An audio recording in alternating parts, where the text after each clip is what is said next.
شب تمام ہوئی، دوست چلے گئے اور انہوں نے میری کلائی تھامی، اور بڑی شکنجے قسم کی کلائی تھی، بہت باریک انگلیاں تھیں ان کی، بالکل ہڈیوں کی طرح، اور تھام کر کہنے لگے ظاہر صاحب ہم آپ کے صبر اور استقامت کے قائل ہو گئے ہیں، اللہ تعالیٰ بھی صبر کرنے والوں کے ساتھ ہے، اب اس حقیر اور پرتقصیر فقیر کو حکم کریں کہ آپ کیا چاہتے ہیں، جو کہیں گے تعمیل ہوگی۔ یہ کون صاحب تھے؟ آج انہی صاحب کا تذکرہ کاروان سرائے میں ہم کریں گے، ایک داستان ہے وہ سنائیں گے۔ یہ 1973 کے اوائل کا قصہ ہے کہ میری کتاب نکلے تیری تلاش میں کا دوسرا ایڈیشن چھپنا تھا۔ پہلے ایڈیشن کا جو تھا سرورق وہ عبدالرحمن چغتائی نے بنایا تھا، اور میری خواہش تھی کہ اسی طرح کوئی بڑا مصور جو ہے وہ سیکنڈ ایڈیشن کا ٹائٹل بنائے۔ ہم تصویر کش تو نہیں تھے، لیکن تصویر کشوں کے مدعا بہت تھے، اور ان زمانوں میں سب سے بڑے مصور جو تھے وہ صادقین مانے جاتے تھے، ان کے ساتھ ہماری صاحب سلامت نہیں تھی، سلام دعا نہیں تھی۔ معلوم ہوا کہ ان دنوں لاہور میں ہیں اور لاہور میوزیم کی چھت پہ ایک بہت بڑا میورل بنا رہے ہیں۔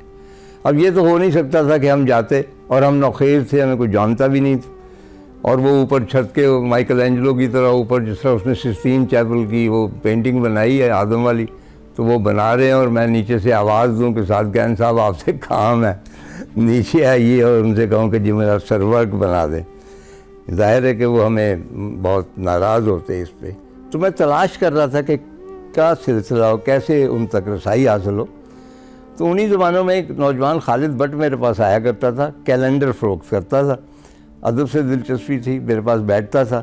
ایک روز میں نے پوچھا کہ یار خالد اس سے گزارا ہو جاتا ہے؟ کہنے لگا نہیں گزارا تو نہیں ہوتا، 3-4 دن ہو گئے ہیں کوئی کام نہیں ملا، لیکن میں دوپہر کے بعد صادقین کے پاس ہوتا ہوں، اور وہ مجھے اپنا کوتوال کہتے ہیں، ان کے چھوٹے موٹے کام کر دیتا ہوں، کوئی چائے وغیرہ سرو کر دیتا ہوں، ان کے جو دوست یار آتے ہیں ان کی خدمت کر دیتا ہوں، تو وہاں سے کچھ گزارا ہو جاتا ہے۔ میں نے کہا تم سے ایک کام ہے، میں صادقین صاحب سے ملنا چاہتا ہوں اور سرورق بنوانا چاہتا ہوں۔ کہنے لگا کہ اس کی گارنٹی نہیں ہو سکتی، البتہ آپ چلے آئیں، وہاں شام کو منو بھائی بھی آتے ہیں، وہ آپ کو جانتے ہیں، جاوید شاہین بھی آتے ہیں، محفل ہوتی ہے تو میں بھی کچھ ان سے سفارش کر دوں گا۔ چنانچہ اگلی شام ہم وہاں پہنچ گئے، وہ محفل جمی ہوئی تھی، اور سلام کر کے تو میں تو ایک کونے میں چپکے سے بیٹھ گیا، اور جس طرح دیہات میں، پرانے دیہات میں وہ لسی مانگنے والی لڑکیاں آ کے نا بڑی بے چارگی سے بیٹھ جاتی ہیں کہ باری آئے گی تو مانگیں گے، تو منو بھائی بھی وہاں پہ تھے، میرے بہت عزیز دوست تھے، میرے مہربان تھے، اور یاد رہے کہ کالم نویس تھے اور گریبان نام کا کالم لکھتے تھے، اور وہ بہت زیادہ پڑھا جاتا تھا، امروز میں چھپتا تھا، اور امروز ایک ادبی قسم کا اخبار تھا، احمد الدین قاسمی اس میں انکا کے نام سے یا عرف و عقائد کے نام سے لکھتے تھے، اور ان زمانوں میں 1-2 ہی ہوتے تھے کالم۔ ان دنوں مطلب 1-2 خبریں ہوتی ہیں اور باقی سب کالم ہوتی ہیں۔ چنانچہ وہ بہت پاپولر تھے، جھوک سیال ان کا سیریل تھا، وہ سونا چاندی تھا، پلیٹ فارم تھا، شاعری بہت اچھی کرتے تھے، اور ایک بات اور مجھے یاد آئی کہ تھوڑا سا تھتلاتے تھے، لیکن جب دوستوں کی محفل میں اپنا کلام پڑھتے تھے تو تھتلاتے نہیں تھے، اور جاوید شاہین بھی ہوتے تھے وہاں پہ، اور جاوید شاہین کے ساتھ بھی یہی مسئلہ تھا کہ لکنت تھی ان کی آواز، اور بہت زبردست شاعر تھے، تو وہ جوانی میں ان کو ہیرو بننے کا شوق تھا۔ اس زمانے میں ہر کوئی جو شخص تھا وہ اس کو ہیرو بننے کا شوق ہوتا، تو حمید اختر کی سفارش لے کے وہاں پہ چلے گئے بمبئی، ساحر لدھیانوی کو ملے۔ اب ان میں ایکٹنگ ٹیلنٹ تو تھی نہیں، ساتھ انہوں نے دیکھا کہ زبان میں لکنت ہے تو اب اس کو شوق ہے، تو ایک چھوٹا سا ان کو کردار دیا گیا، کسی پان کی دکان پہ کھڑے ہوئے پان مانگ رہے ہیں یہ سب، اور وہ یہ تھا کہ وہ تھتلا کے پان مانگتا۔ اب موصوف نے جب بولے وہاں پہ تو تھتلائے نہیں، ڈائریکٹ سیدھا ادا کر دیا، انہوں نے کہا بھئی آپ نے تھتلانا ہے۔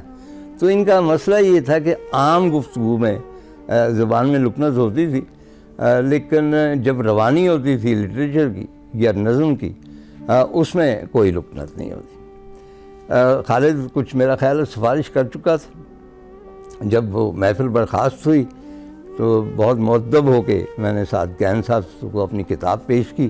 میں نے کہا جی میں نیا رائٹر ہوں, 2-3 کتابیں لکھی ہیں اور میری خواہش ہے کہ اس کا سرورق آپ بنائیں.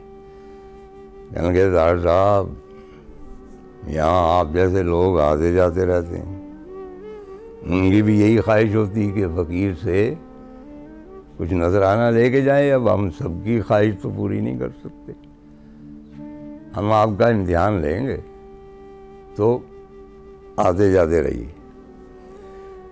اب عجیب اتفاق ہے, ان دنوں میں خاصا فارغ تھا. چنانچہ میں لکشمی مینشن سے نکلتا, مال روڈ پہ ہم رہتے تھے, ٹی ہاؤس آتا 6 بجے کے قریب, وہاں 2 گھنٹے ادب پہ گفتگو ہوتی, مغز ماری ہوتی. وہاں سے میں سیدھا چلا جاتا عجائب گھر.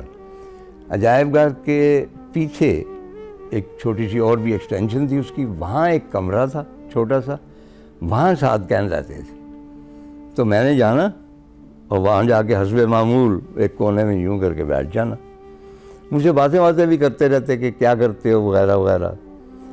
پھر انہوں نے بتایا کہ شروع میں جب میں آیا ہوں پاکستان تو یہاں ایک اینٹومولوجی یا اس قسم کا کوئی محکمہ ہے, وہ کیڑے مکوڑے اس باہر سے جو امپورٹ کرتے ہیں ان میں اس قسم کے اشرات الارض وغیرہ نہ ہو, اس کا کوئی محکمہ ہے. تو اس میں کہنے لگے ہم کام کرتے تھے اور ہم کیڑے مکوڑے بناتے تھے, تو اسی لیے ذرا چیزیں ٹیڑھی ہو جاتی.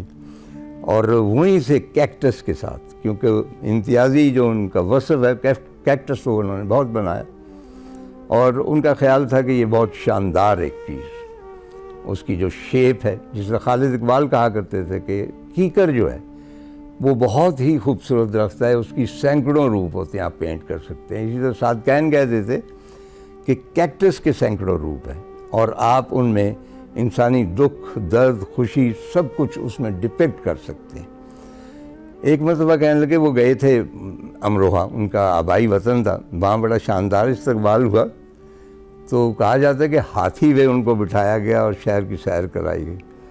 تو اس کو ڈسکرائب کرتے ہوئے مجھے کہتے ہیں کہ ہم امروہہ گئے, صاحب انہوں نے ہمیں ہاتھی پہ بٹھایا. اب وہ ہاتھی نہیں کہتے تھے, ہاتھی ہی کہتے, ہاتھی پہ بٹھایا. سمجھ رہے ہیں نا آپ, ہاتھی بہت بڑا ہوتا. میں نے کہا جی ہاں وہ کافی بڑا ہوتا. اس پہ بٹھایا تو میں نے کہا سر آپ نیچے کیسے اترے؟ جیسے اوپر گئے تھے ویسے نیچے آ گئے. تو اس قسم کی وہ باتیں کرتے رہے. تقریباً 2 ماہ گزر گئے. 2 ماہ گزرنے کے بعد ایک ایسی شب آئی کہ سب لوگ رخصت ہو گئے.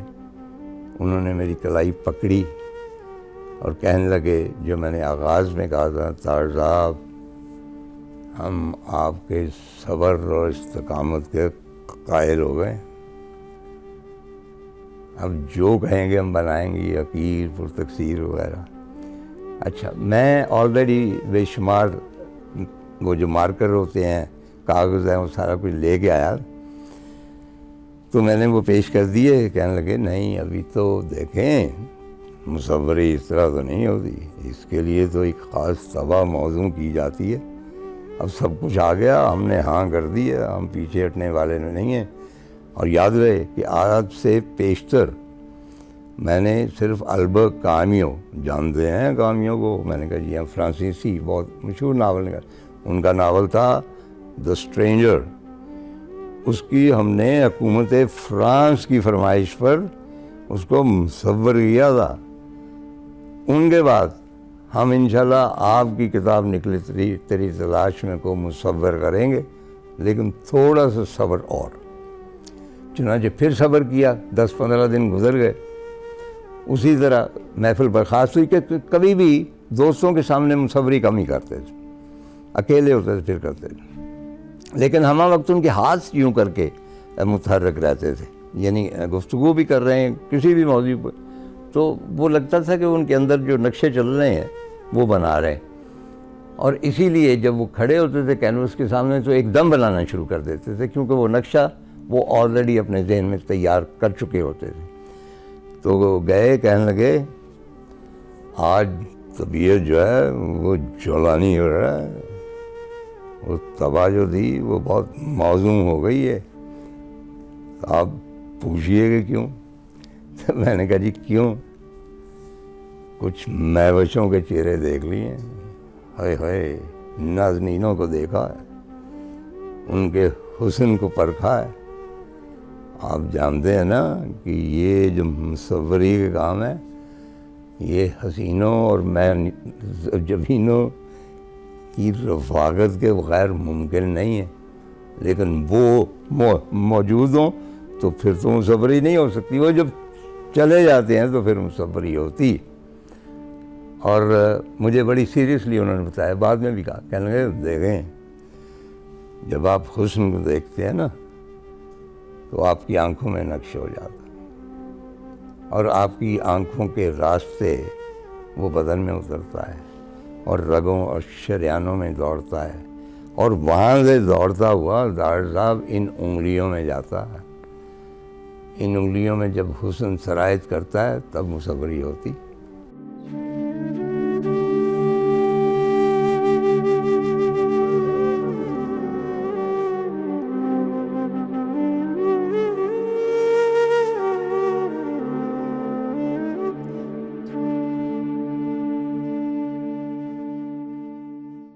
داستان قدرے طویل ہے، تھوڑا سا سانس لے لیں.